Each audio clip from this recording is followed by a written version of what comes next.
Hello everyone, welcome to my mini blog. Ready হচ্ছি তার কারণ আজকে আমাদের প্রিয় কৌমিসের 5th বার্থডে সেলিব্রেশন আছে, যেটা একটা অ্যাডভেঞ্চার পার্কে অর্গানাইজ করেছিল। তো এই তো আমরা পৌঁছে গিয়েছি।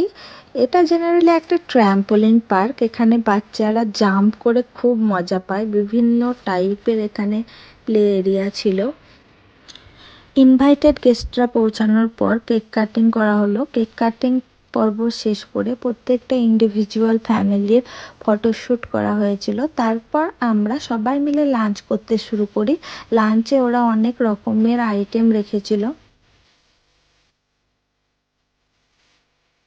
আমরা লাঞ্চ শেষ করে সবাই মিলে চলে যাই ট্র্যাম্পোলিন প্লে জোন এরিয়াতে। তো এখানে বাচ্চারা খুব মজা করে খেলছিল। আর কখন যেন আমাদের মধ্যেকার ওই ইনার চিলড্রেনরা জেগে উঠেছিল, তো আমরাও একটু খেলে নিয়েছিলাম। শুধুমাত্র বাচ্চারা নয়, আমরাও খুব খুব মজা করেছি। তারপর একসময় ক্লান্ত হয়ে আমরা মোটামুটি বিকেলের দিকে বাড়ি ফিরে এসেছি। তো তোমাদের ভালো লাগলে আমার ব্লগটি লাইক করো। Thank you.